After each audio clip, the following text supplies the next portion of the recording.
Saya Morris Hartama dengan NIM 0911100341.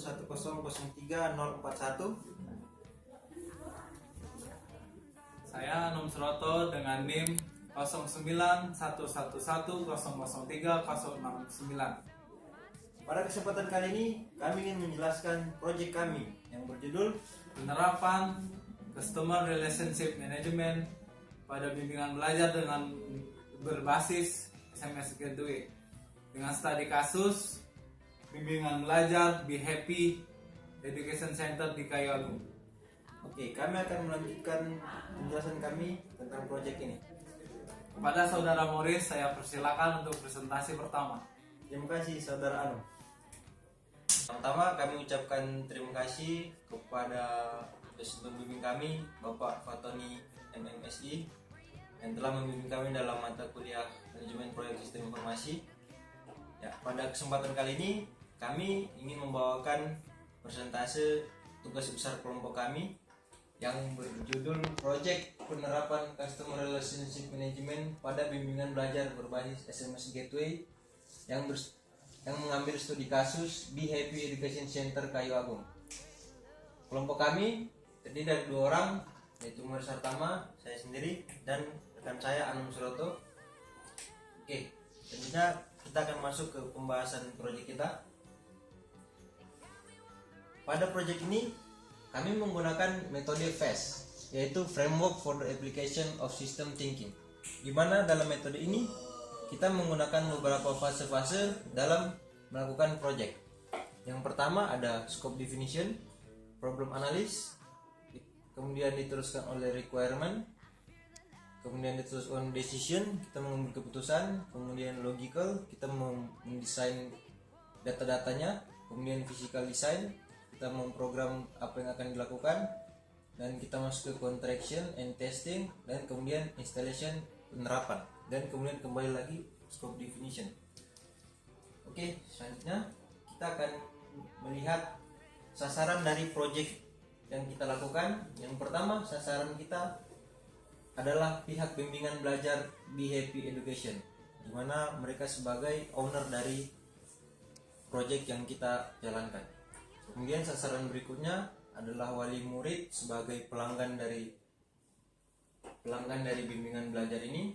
Kemudian siswa dari bimbingan belajar dari Be Happy Education, dan kemudian divisi pemasarannya, dan yang terakhir sasarannya adalah bagian administrasi.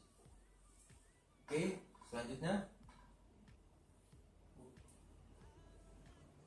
kita ke tujuan project. Di tujuan project ini kami membagi dua tujuan project utama. Yang pertama tujuan bisnis, yaitu business goal. Yang kedua ada project goal. Tujuan bisnis itu kita tujukan untuk pimpinan dari bimbingan belajar Be Happy tadi. Sedangkan tujuan project digunakan untuk para pengguna sistem.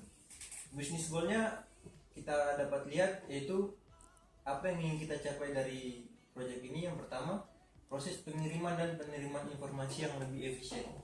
Kemudian meningkatkan kepuasan pelanggan sehingga akan menciptakan loyalitas pelanggan, karena project ini project untuk CRM. Dan yang ketiga, peningkatan nama baik, karena dari CRM tersebut yang pasti nama baik kita kepada pelanggan akan lebih bisa meningkatkan kepercayaan pelanggan itu. Dan yang terakhir, mengurangi biaya produksi kertas. Kemudian ada project goal, informasi yang lebih efisien dan prosedur sistem penyampaiannya lebih praktis dan cepat. Kemudian adanya sistem informasi yang memungkinkan orang tua atau wali siswa memantau kegiatan akademis. Yang terakhir, project goalnya adalah sistem yang memungkinkan komunikasi 2 arah antara bimbingan belajar dengan orang tua. Jadi CRM ini tidak melulu mengenai dari bimbingan belajar kepada pelanggan, tetapi juga sebaliknya. Oke, selanjutnya kita akan memasuki fase pertama dari pengembangan sistem kita, yaitu scope definition. Dalam scope definition ini kami sudah membreakdown beberapa kegiatan utama. Yang pertama adalah penggambaran proyek, yang kedua membuat tujuan proyek, yang ketiga membuat tabel problem dan opportunities, yang keempat mendefinisikan hambatan proyek. Oke, dalam penggambaran proyek kami juga telah membreakdown aktivitas penggambaran proyek. Yang pertama, kita melakukan pengumpulan data. Yang kedua, analisis dan perancangan sistem yang akan dibangun. Dalam pengumpulan data, kami juga membreakdown kegiatan tersebut menjadi beberapa kegiatan. Yang pertama adalah observasi, yang kedua wawancara, yang ketiga studi pustaka. Dalam observasi, kami melakukan beberapa kegiatan juga. Yang pertama mendatangi perusahaannya, yaitu Be Happy tadi. Yang kedua meminta izin, yang ketiga observasi. Dalam observasi, kami melakukan beberapa kegiatan juga. Yang pertama menentukan objeknya, membuat pedomannya, dan menentukan data yang akan diobservasi. Yang keempat menentukan cara dan media dalam melakukan pencatatan untuk observasi. Selanjutnya di wawancara, ya seperti wawancara biasanya, kami menentukan topiknya, narasumber yang akan diwawancara, daftar pertanyaan, melakukan wawancara, mencatat hasil wawancara, dan menulis laporan hasil wawancara. Dalam studi pustaka, kita melakukan beberapa kegiatan, yaitu menentukan jenis pustaka, yang kedua mengkaji dan mengumpulkan bahan pustaka, yang terakhir menyajikan studi kepustakaan. Sedangkan dalam analisis dan perancangan sistem, kita melakukan beberapa kegiatan. Yang pertama, pengembangan kita menggunakan metode FAST yang sudah kita jelaskan di awal tadi. Dan yang kedua menerapkan CRM. Dalam tujuan project yang tadi sudah kita jelaskan sebelumnya, yaitu tentang business goal dan project goal yang sebelumnya sudah saya jelaskan. Dan yang ketiga, dalam tabel problem opportunities, di sini kita akan membuat pernyataan dari apa masalah dan peluang yang akan dapat kita kembangkan, dan yang kedua apa solusi yang dapat kita tawarkan. Dalam mendefinisikan hambatan proyek, kita membaginya menjadi dua kegiatan utama. Yang pertama business constraint dan yang kedua teknologi constraint. Dalam business constraint mungkin secara garis besar sudah dijelaskan tadi, dan dalam teknologi constraint di sini kita lebih kepada software, hardware, dan brainware yang akan kita maksimalkan dalam proyek ini.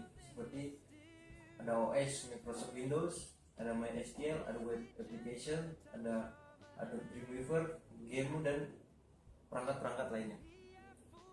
Oke, selanjutnya kita ke problem analis fase yang kedua. Dalam problem analis kami membagi empat kegiatan utama. Yang pertama mengidentifikasi domain permasalahan, yang kedua pemahaman permasalahan, yang ketiga analisa proses bisnis, dan yang keempat perbaikan sistem.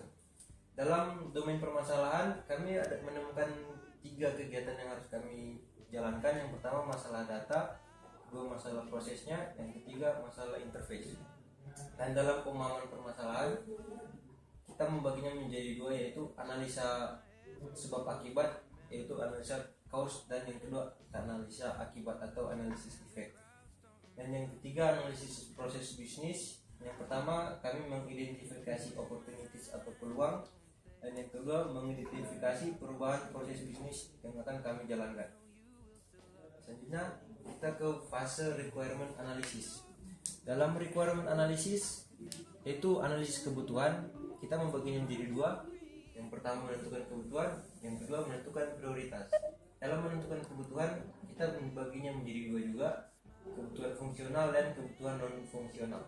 Dan kebutuhan non fungsional ini terdiri dari beberapa kebutuhan yang kita kenal dengan diagram ISIS, yaitu performance, information, economic, control, efficiency, and service.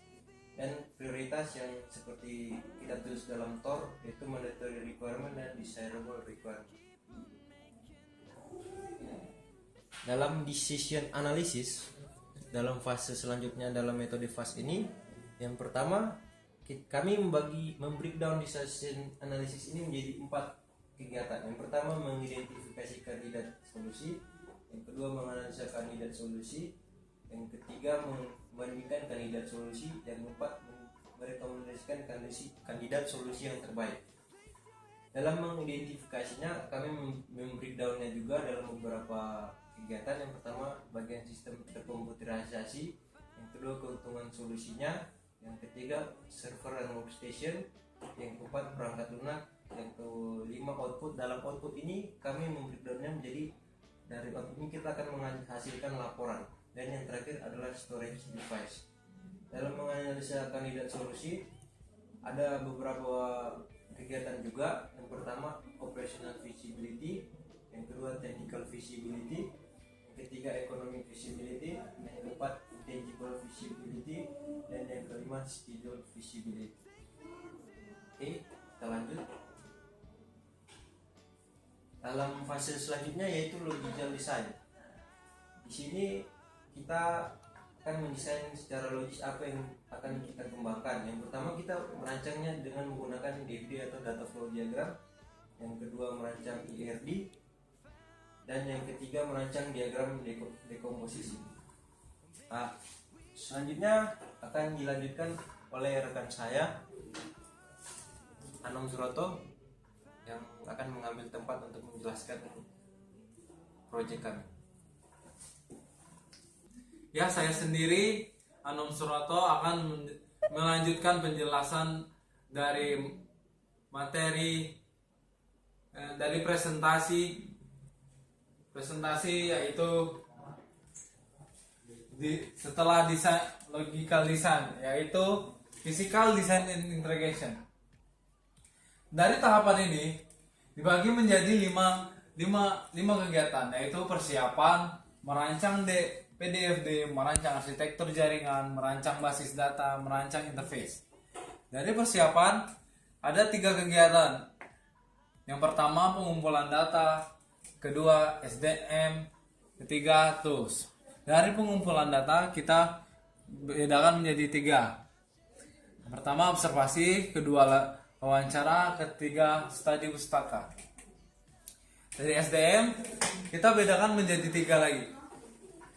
Yang pertama pengendali sistem, siapa, penjamin kualitas sistem, bagaimana, siapa pemakai sistem, itu yang perlu, yaitu siapa yang sistem tersebut.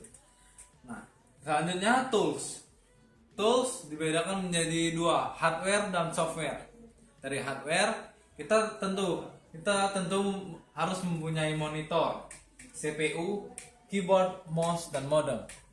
Sedangkan software kita harus membeli dari lisensi Adobe Dreamweaver dan Gamu. Tapi Gamu tersebut merupakan open source. Yang open source tersebut berarti gratis. Selanjutnya merancang arsitektur jaringan. Dalam merancang arsitektur jaringan kita membedakannya menjadi 2, yaitu client dan server. Dari client kita menggunakan web server, dari web browser, sedangkan dari server kita menggunakan web server. Nah, sudah itu merancang interface. Dalam merancang interface ada 5 tahapan. Tahapan pertama interface login. Interface login tersebut digunakan oleh semua pengguna. Interface user admin digunakan khusus oleh admin. Interface user manager interface yaitu tampilan sistem yang khusus digunakan oleh manajer. Interface pelanggan digunakan oleh pelanggan. Interface umum adalah interface yang digunakan oleh masyarakat umum untuk melihat sistem tersebut. Oke, selanjutnya tahap contraction dan testing. Dalam tahap ini ada 6 langkah yang kita harus lakukan. Yang pertama source code, kedua hardware, ketiga software, keempat pengujian, kelima pendokumentasian, 6 evaluasi sistem. Dari hardware kita harus mempunyai prosesor Intel i3, RAM 2GB, hard disk 500GB, monitor, dan modem GSM. Software kita menggunakan Microsoft Windows 2007, browsernya Google Chrome. Sedangkan untuk pendukung SMS gateway-nya yaitu aplikasi Gamu. Penyimpanan basis data menggunakan Apache Friends.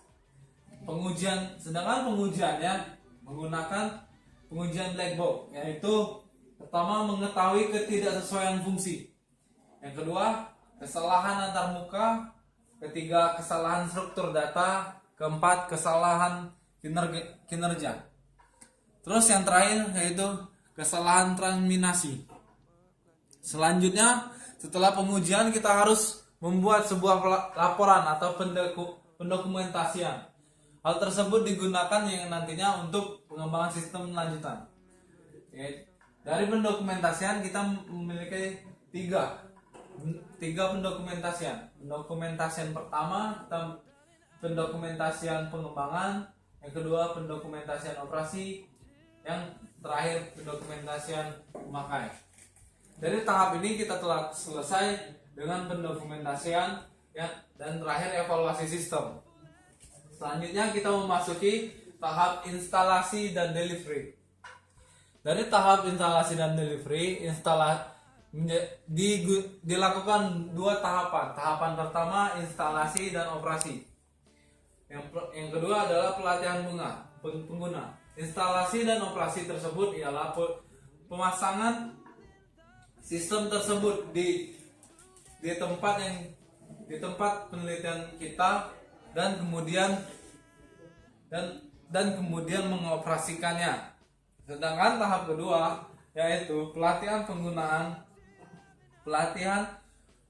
untuk para pengguna agar pengguna mudah mengerti dengan sistem yang telah dibuat. Selanjutnya struktur organisasi dari bimbingan belajar. Pertama, pimpinan Rita Sartika, administrasi umum Merza Yuanda, administrasi akademik Yulia Rahman, bagian keuangan Ahmad Yasin.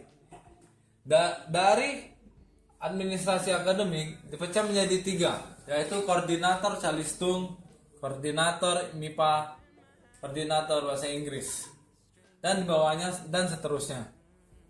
Selanjutnya kita masuk ke perancangan CPM PERT, yaitu sebuah tabel untuk merancang bagaimana penjadwalan tersebut.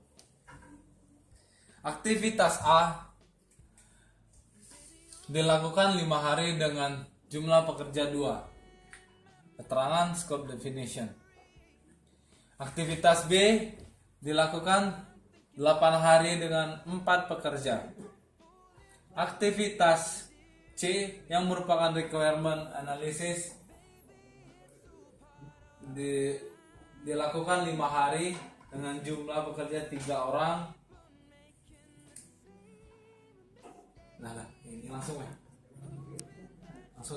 Selanjutnya kita perancangan setelah tahap perancangan PERT, yaitu diagram PERT-nya. Ya, di sini kita lihat ini adalah scope definition. Nomor 1 scope definition.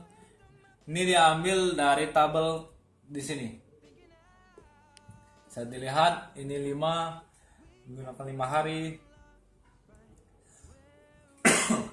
Dari sini nomor 1, 2, 3, 4, 5, 6, 7, 8 itu menyatakan nomor atau setiap nama kegiatan. Sedangkan nomor 5 yang bagian atas tersebut merupakan batasan terlama dalam pengerjaan sistem, yaitu 39 hari.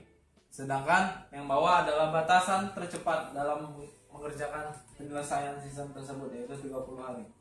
Selanjutnya kita masuk ke perhitungan analisis biaya dalam sistem tersebut. Baiklah, sekian penjelasan dari kelompok kami mengenai proyek pengembangan sistem yang telah kami lakukan dalam sebagai tugas besar dalam mata kuliah manajemen proyek sistem informasi. Mungkin semua dari pengembangan yang kami lakukan masih terdapat banyak kekurangan ataupun sesuatu yang kurang pas di hati teman-teman sekalian, kami mohon maaf. Ya, dari teman-teman yang ingin ada yang ditanyakan, bisa ditanyakan di bawah dengan mengirimkan alamat email di bawah di sini. Sip. Sekian presentasi dari kami. dari kelompok 5. Salam sukses. Salam sukses.